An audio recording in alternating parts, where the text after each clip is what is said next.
What's going on, guys? Here is another podcast episode in my 21 podcast episode challenge. Should be number 18. So super exciting, really getting closer to that ending. Probably gonna have to do a couple today, maybe a couple tomorrow to bust out those last 21 or get to that 21 number. So really excited. It's been a fun journey. I feel like I've learned a lot about myself, getting that self-awareness, and it's just I feel like growing. I feel like I've gotten a little bit more comfortable camera, just talking to the camera kind of. Obviously, this has been so just off the whim.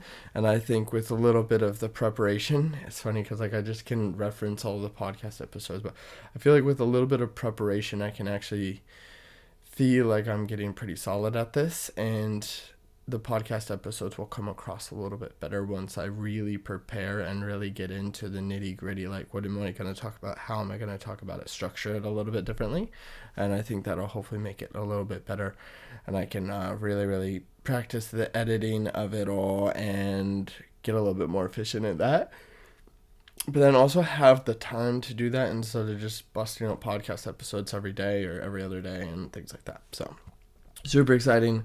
The podcast episode I want to talk about today is more around money, which is kind of interesting because I feel like not a lot of people like to talk about money or like lessons about money, and I feel like I have learned a lot of lessons, and made a lot of mistakes over the years with money, and that's why I kind of wanted to feel like I wanted to come share it because they always say the best person to help is like you like 10, 15 years ago. And I feel like me 10 or 15 years ago could really use this advice or just like the thought processes that I have now rather than what I had when I was like 19, 18, even 16, 15.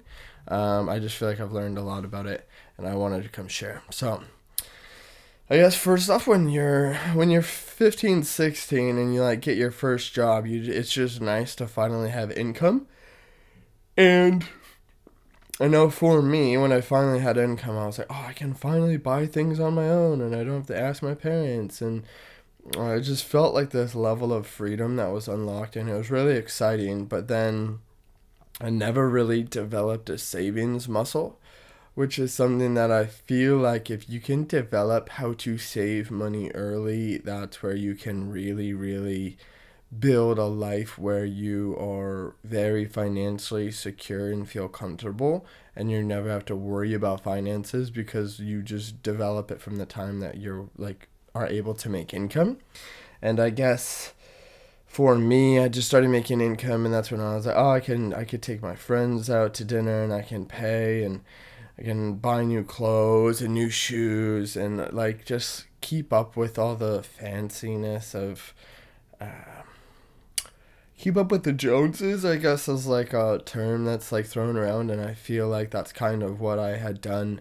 And the money, how I spent it was like, oh yeah, I'm like, oh, I need new clothes so that I can look good and like have this and be stylish and all that stuff. And I just realized over the years, and this would probably be a really good lesson, is just develop a savings muscle. And even if that's like you're saving $5 a week, $5 a month, that grows. And once you make more money, you're able to save more because you develop the skill of saving. And I think like now it's easier for me to save money. But it's taken a little bit for me to like understand why I was trying to purchase things and things like that. But so obviously that's like teens and you get your first income.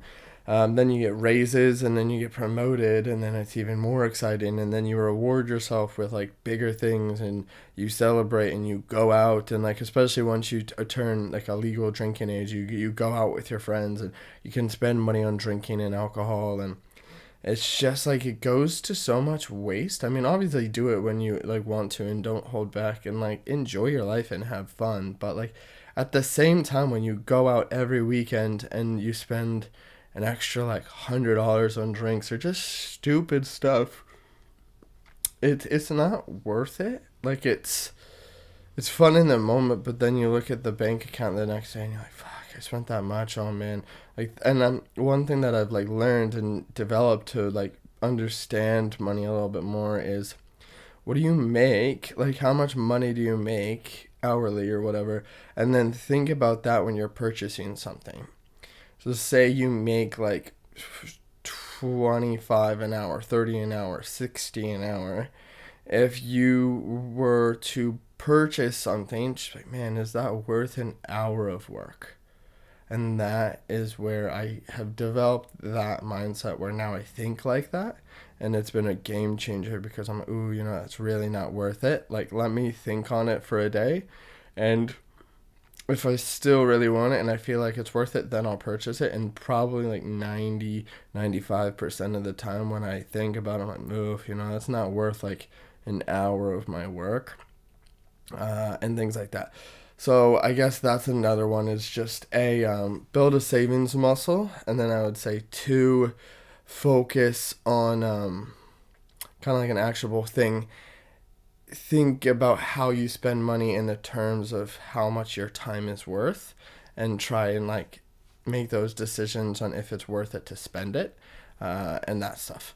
Another one, once you kind of get into like the bigger amounts or nicer salaries, and you're looking at purchasing, say, cars or things like that, where it's obviously bigger purchases, and you're kind of getting into a more adult spending, I guess I would say. And something that I would like to think about is like a car payment or insurance and all of that stuff. And once you start racking up bills, you realize that like, oh man, I'm going to work and all of my working hours just go to pay for my bills.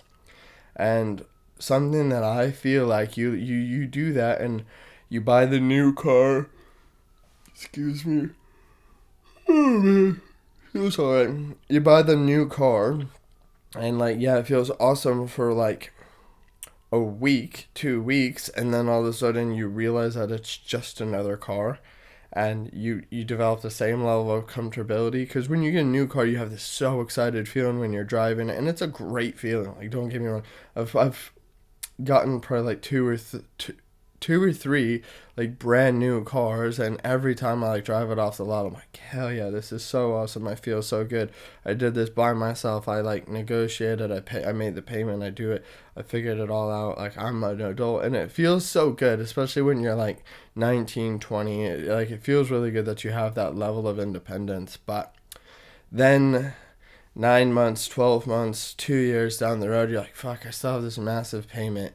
You're like, man, I wish I kind of just had gotten a car that was like, for me, if I was to give advice to my younger self, I would have just purchased a car that gets me from point A to B, and it's reliable. Like, as long as it's reliable and it gets you from point A to point B.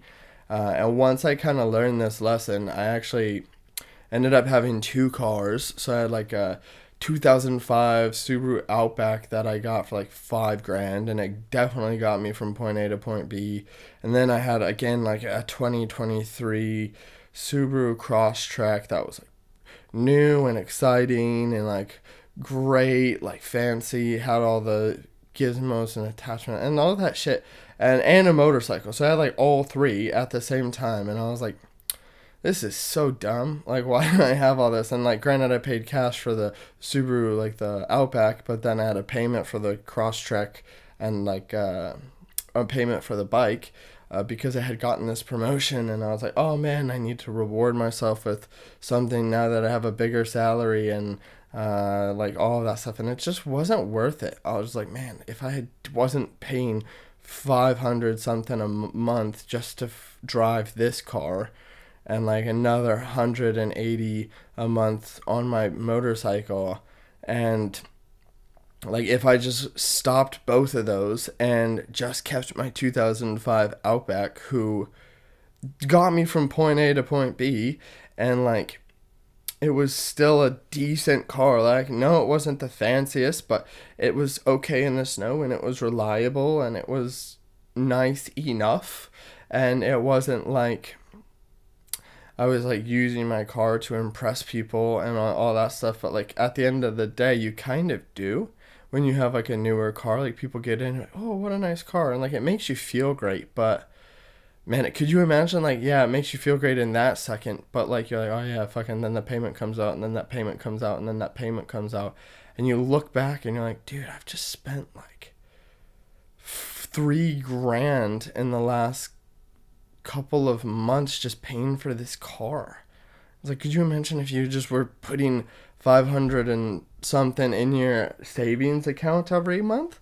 Like, that level of stability and security will feel 10 times better than whatever the 2 second someone gets in your car and say, oh, this is such a nice car. Oh, you have heated seats and a heated steering wheel. And like, oh, so nice. It's like, that lasts for a second. But financial stability and being okay knowing when you have like an emergency expense, knowing that you're going to be okay, that level of like comfortability and stability is worth a million times more than we're like that 1 second feeling good where the oh, such a nice car. And at the end of the day, this is going back into nobody cares. Nobody cares if you have a nice car. They'll get in, say, oh, nice car. And then you drive for an hour and they're like, oh, cool, like this is a nice. And then that's it. End of story. Like they're just like, nice car. Okay, yep, never going to say that or talk about that ever again. And you're just realize like, oh yeah, like everyone, like so many people have a nice car and it's all the same and they're all paying for it and it's just like is what it is. But then you don't know, and then there's like the other person who might have a shit car and they have like 100,000 saved in their savings account where that is growing and they might have like interest and like all that stuff. And you look at the two and you're like, you think this person's more successful because they're driving a brand new Ferrari and you're like, oh wow, like that's so successful. But who knows? They could be in crazy debt, you know? It's like, I would like way rather be the person who like has a shit car and like 100,000 in savings and is financially comfortable if anything happens than the person who drives a Corvette and is worried about if they're going to be able to afford the payments in 6 months if they lose their job. And like that shift in mindset is kind of what I want to like do here, because if I could have given myself advice 10 years ago, man, that would be so valuable. And those are the lessons that I've truly learned as I've developed this creator mindset instead of a consumer mindset. And I don't want to spend money on things that I don't want to just consume things to like say I have them. Like I want to be able to create money and I want to be able to create income and create value and make a difference and not have to worry about having the nicest stuff. Like and granted I like to have nice things, but like I don't need Gucci and Louis Vuitton and like, I mean, kudos if you like all that stuff. Like that's totally fine if you can afford it and it's fine and it's like chump change for you, like sweet.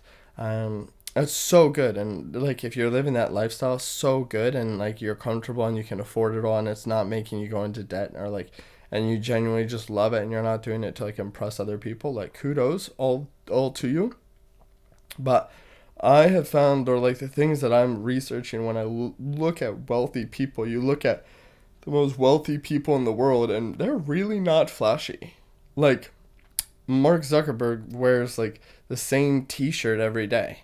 Like they just wear plain t-shirts and jeans and that's it, and like they just go about their day normally. It's like they work their asses off and they do something that they're passionate about and they serve their communities and they serve their clients and their customers and all that stuff. But they like at the end of the day they don't wear fancy stuff. They just wear like a black t-shirt and jeans, and like that's kind of where I'm at and what I want to be. Even if I have millions or hundreds of thousands or just whatever my level of wealth that I want to obtain, I am good with that and I don't need to front or prove it anymore. Like I've just developed this creator mindset instead of a consumer mindset, and that's kind of where I've been at, and just something that I really wish I could transfer into my younger self is like, don't worry about buying things to impress people. Worry about